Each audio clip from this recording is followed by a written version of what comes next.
Bonsoir tout le monde, bienvenue sur ma chaîne intitulée Ajli. Pour ceux et celles qui regardent une de mes vidéos pour la première fois, abonnez-vous si vous voulez qu'on parle de musique, de films, mais surtout si vous voulez avoir du plaisir. Donc, l'Halloween s'en vient, vous vous demandez quoi regarder?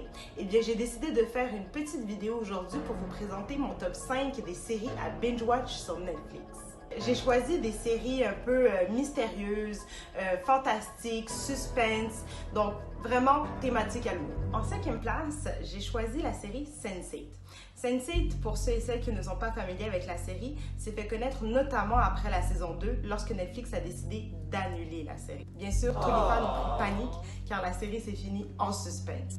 Sense8 qui parle de 8 personnes qui sont connectées de façon sensorielle, émotionnelle et intellectuelle. C'est une des rares séries de science-fiction qui va parler notamment de politique, d'identité, religion et de sexualité, bien sûr. Je trouve que c'est une bonne série, surtout à regarder si vous voulez faire de l'introspection, mais surtout aussi pour toute personne qui veut vivre plusieurs sortes d'émotions, vous allez vraiment aimer. En 4e place, j'ai choisi la série The Umbrella Academy. Cette série parle d'une famille dysfonctionnelle constituée de super-héros et qu'ils ont tous été adoptés par le même homme, Monsieur Hargreaves. Quelques années plus tard, ils se réunissent pour savoir qui a tué leur père, mais surtout pour affronter l'apocalypse qui aura lieu dans 8 jours. Je vous conseille notamment de regarder cette série si vous aimez la science-fiction et les super-héros, mais aussi si, écoutez, vous aimez les moments tristes et drôles, car vraiment, il y a beaucoup d'humour sarcastique dans cette série. En 3e place, j'ai choisi la série Dossier Mystère. C'est une série documentaire qui nous présente des meurtres et des disparitions qui ont eu lieu, mais qui n'ont jamais été résolues. C'est une série que je trouve très intéressante car on peut voir toutes les enquêtes qui ont été menées jusqu'à présent. Bien sûr, étant donné que l'enquête n'a jamais été résolue, cette série a permis aussi la réouverture de dossiers, donc la réouverture de l'enquête. Ce que je trouve intéressant aussi dans le documentaire, c'est qu'on peut voir le point de vue des proches, mais aussi des dernières personnes qui ont vu la victime ou qui ont soit été aussi accusées d'avoir tué la victime. Si vous aimez les documentaires, les séries policières, tout ce qui est enquête, vous voulez vous mettre dans la peau d'un détective, alors c'est une série à regarder. En 2e place, j'ai choisi la série Stranger Things. Ok, ça je vous l'explique même pas parce que vous êtes supposé l'avoir déjà regardé. Je m'en vais. Non, c'est une blague. C'est présumé que je fais de Stranger Things. Donc l'histoire se déroule à Hawkins où un jeune garçon, Will, a disparu.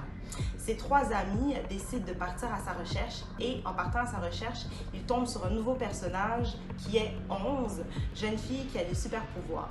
Bien sûr, les 4 ensemble vont continuer de résoudre le mystère qui tourne autour de la disparition de Will, mais aussi qui tourne autour des super pouvoirs de 11. Je pense que c'est la série qu'on écoute à chaque Halloween, tellement qu'elle est devenue populaire. Les jeunes, les parents, peu importe, se déguisent en personnages de Stranger Things.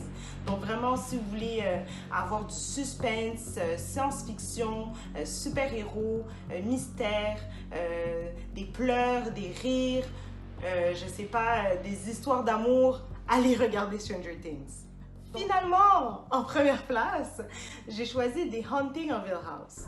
Donc cette série, je trouve qu'elle est très mystérieuse, mais elle m'a fait vraiment peur. Quand je vous dis peur, j'ai sursauté plusieurs fois, surtout dans la saison 1. Donc, cette série, elle nous parle d'une famille, la famille Cranes, qui a grandi dans une maison hantée et où est-ce que la mère est décédée.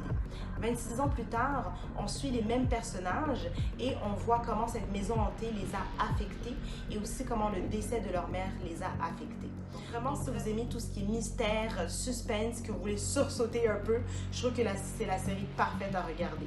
Dernièrement, il y a la saison numéro 2 qui est sortie, qui est complètement différente de Haunting of Hill House, qui suit de nouveaux personnages, mais on va retrouver quelques acteurs de la saison 1. Vraiment, c'est une bonne série à binge-watch à l'Halloween.